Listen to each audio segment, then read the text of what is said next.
weiter. Wenn du mich vor 2 Jahren gefragt hättest oder gesagt hättest, du produzierst viel zu viel Abfall und du bist total ein umweltunfreundlicher Mensch, hätte ich gesagt, du geht's, also sicher nicht. Und dann merkst du auf einmal, okay, doch, ich produziere richtig viel Abfall mit meinem Konsumverhalten. Weil niemand findet Abfall wirklich gut, jeder produziert es. Es kann keiner sagen, dass es ihn nicht angeht. Es war bei mir die Realisation, dass wir, wenn wir die ganzen Einzelmänner und Frauen nicht hätten, die uns den Abfall wegtragen würden, dass wir einfach im Abfall versaufen würden, genauso wie ich das in anderen Ländern gesehen habe, wo eben die Infrastruktur nicht vorhanden ist. Und ich glaube, ich wollte einfach mal ausprobieren, ja, kann man denn da überhaupt abfallfrei leben in meinem Alltag? Und das hat so ein bisschen als Challenge angefangen an mir selber. Und jetzt auch mit dem Projekt da, so einen Laden haben, wo man eben unverpackt posten kann oder wo man eben Produkte finden und suchen, wo den Mehrweg unterstützt. Das ist natürlich auch ein Experiment. Geht es oder geht es nicht? Kann man den Alltag wirklich so bestreiten? Und man kann. Und hat sogar noch die schöneren Produkte und man gibt sogar noch weniger Geld aus, schlussendlich. Willkommen im Feufi. Ich führe dich jetzt ein bisschen rum. Wir haben hier Biogemüse und Biofrüchte, die wir jeden Tag oder alle 2 Tage geliefert kriegen. Das Spezielle ist, dass unsere Kunden dürfen selber den Wert vom Biogemüse bestimmen. Dann haben wir hier den Probiertisch unter anderem. Das sind sehr viele Süßigkeiten, Trockenfrüchte aus der Schweiz, aus Europa, Gummibärli, alles Bio-Qualität. Und da dürfen unsere Kunden eigentlich auch mal probieren. Mal schauen, ob ihnen das schmeckt, was sie da auf dem Tisch sehen. Wir probieren viele Produkte aus der Schweiz, Zürich zu kriegen und nachher weiter Europa. Und eigentlich haben wir extrem wenig Produkte, bis fast gar keine, die wirklich übersee oder außerkontinental ist. Linsen, Nüsse, Hülsenfrüchte sind aus Italien. Dann haben wir Körner und Flocken aus Graubünden, Mais aus dem Tessin, Popcorn aus dem Liestel, Hanfsamen aus Zürich, auch in Bio-Qualität. Eigentlich sehr schöne alternative Produkte, die unsere Kunden auch selber abfüllen dürfen. Wenn du mal anfängst, kannst du gar nicht mehr aufhören, weil macht es wirklich Spass, um eben zu schauen, wie weit komme ich in meinem Alltag, was kann ich alles bewegen. Und der Impact von dem Ganzen, oder? Der mag zwar klein sein, aber für einen selber ist er dann eben sehr groß. Mit Abfall hat es angefangen, dann hat es mit dem ganzen Materiellen um mich herum, ist dann weitergegangen, wo ich dachte, ich habe einfach viel zu viel in meinem Leben. Alles ist zu gross, alles ist zu viel. Brauche ich denn das wirklich? Ich habe eine Schublade geöffnet und realisiert, dass ich irgendwie 4 so Gemüseschäler habe und 7 kleine Messerli und was weiß ich. Und dann das gehört auch zu dem Zero Waste, oder? Das sind so die Kreise, die dann auf einmal anfangen, in Bewegung zu kommen. Und ich glaube, es hat mir einfach so den Ärmel hineingezogen und es macht einfach so viel Sinn, das Ganze zu hinterfragen. Weil ich besitze zum Beispiel keine eigenen Bücher mehr, keine eigenen CDs, DVDs mehr. Ich habe mich von meinem riesigen Kleiderzimmer verabschiedet, das doch 30 Quadratmeter war. Also wirklich ganz viel Materielles habe ich wirklich losgelassen. Und auch das ist nicht etwas von heute auf morgen. Das war ein Prozess über 4 Monate, wo ich wirklich nichts mehr anderes gemacht habe als geschafft und aufgeräumt, geschafft, aufgeräumt, geschafft, aufgeräumt. Und es geht jetzt immer noch weiter. Bei allem ist immer die Frage, bleibt es oder geht es weg? Und der Prozess vom Loslassen, der tut richtig weh. Das tut wirklich weh. Es ist eben nachher schon ein befreiendes Gefühl. Je weniger Besitz man hat oder je weniger Materielles man hat, desto weniger Sorgen hast du in dem Sinne. Du musst auf viel weniger auch aufpassen.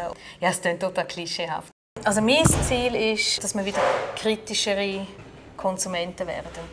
Einfach, dass wir einfach noch mal eins mehr hinterfragen, was kaufe ich da eigentlich und für was gebe ich eigentlich mein Geld aus. Weil eben, wie umweltfreundlich und wie aktivistisch man unterwegs ist oder so, ich glaube, das darf wirklich jeder selber, der eine mehr oder der andere weniger. Das ist wie so von den Möglichkeiten her, soll das jeder so machen, wie er ist. Aber ich glaube, das kritische Denken, finde ich, ist einfach ein bisschen ist einfach eine Verantwortung von unserer Gesellschaft, von unserer Welt, in der wir drin leben. Und das würde ich mir extrem wünschen, dass man wirklich noch mal eins mehr überlegt, für was man sein Geld eigentlich ausgibt. Ich packe doch mal aus, was ich mit mir herumtrage. Also, immer dabei ist Flaschen zum Auffüllen. Dann, wie ich vorher gesagt habe, ich habe ja auch keine eigenen Bücher mehr, das heisst Buchbibliothek. was auch immer dabei ist, ist so eine Brotbox oder so ein Gefäß, kann auch Töpper sein. Und was ich herausgefunden habe, oder was meine grösste Challenge ist, sind Servietten. Also sobald eine Serviette auf dem Tisch ist oder so, dann nehme ich das automatisch. Und ich probiere jetzt wirklich da mit dem Stückchen Stoffserviette mich da zu verbessern. Und was ich auch herausgefunden habe, ist, dass man mit Stäbchen, die total leicht sind, sogar in der Schweiz Sachen kann essen, außer vielleicht gerade das Schnitzel. Aber das ist eigentlich perfekt. Ich kann so ziemlich alles mit Stäbchen essen. Dann habe ich noch einen kleinen Löffel dabei und natürlich, wo ist es denn? Sackmesser. Und seit Neuestem habe ich auch herausgefunden, was eigentlich auch immer gut ist, zum dabei zu haben, ist so ein Bienenwachstuch. Ich weiß nicht, ob ihr das kennt. Das ist, eben, wenn man so spontan mal ein Stück Käse oder so kaufen möchte, anstelle von Alufolie, dann habe ich eigentlich immer mein Bienenwachstuch dabei, wo ich dann kleine Sachen auch mal einfach einpacken und posten. Und dann habe ich noch 2, 3 kleine Stoffsäcke, die ich jeweils dabei habe. Eben, wenn ich gehe und posten da, oder lustigerweise kann man wirklich alles, was nicht flüssig ist, kann man eigentlich in Stoffsäcke abfüllen und mit heimnehmen. Ich gebe Geld aus für bessere Lebensmittel, ohne dass ich mehr Geld ausgebe. Einfach weil ich es bewusster kaufe oder auch bewusster koche. Und ich spare natürlich extrem viel Geld, weil ich einfach so die ganzen Spontankäufe und die ganzen unbewussten Käufe einfach nicht mehr mache. Also ich komme jetzt wieder mit einem Betrag aus, den ich wahrscheinlich vor 20 Jahren als Student hatte. Und habe nicht das Gefühl, dass ich auf irgendetwas verzichten muss. Ich glaube, völlig ohne Abfall, das ist wahrscheinlich recht utopisch. Das kann man, im Kleinen kann man das machen. Also ich schaffe es jetzt wahrscheinlich mit, keine Ahnung, 4, 17 Liter Abfallsäcke im Jahr. Wenn überhaupt. Vielleicht brauche ich auch noch 3. Oder? Aber eben, die Industrie macht viel Abfall. Jedes Produkt hat seine Marketingstrategie, jede Verpackung verspricht irgendetwas. Und es macht wahrscheinlich auch bei ganz vielen Sachen Sinn, dass sie verpackt sind. Und es macht aber genauso bei ganz, ganz vielen Sachen null Sinn, dass es verpackt ist. Ja, ich hoffe natürlich, dass wir ganz viele Leute begeistern können mit dieser Bewegung. Also jeder Einzelne in seinem Umfeld kann eben das Bewusstsein ein bisschen wecken, um wenigstens zu reduzieren oder zum wenigstens zu verhalten. Mit zu ändern, sage ich jetzt einmal. Oder? Ich glaube, was ich den Leuten sage an meinen Workshops oder auch unseren Kunden ist, fangen dort an, wo ihr es richtig gut in den Alltag integrieren können. Das ist ganz wichtig, weil wenn du es nicht in deinen Alltag integrieren kannst, dann machst du es nicht. Und geniessen den Weg eben auch, weil es fängt bei weniger Abfall an. Es geht weiter, dass man dann die schöneren und besseren Produkte eigentlich zu sich nimmt.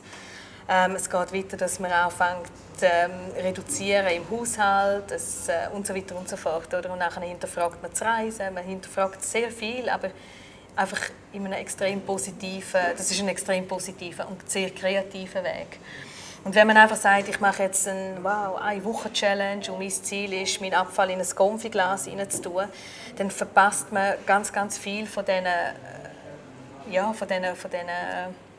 Schritte, die eben eigentlich spannend sind zum machen. Ich glaube, dass Zero Waste eine extrem positive und kreative Bewegung ist, die einen gesunden und guten Impact auf den Alltag haben kann. Und vor allem macht die Zero Waste Bewegung einem selber zu einem viel, viel bewussteren und verantwortungsvolleren Konsument, als was man je zuvor war.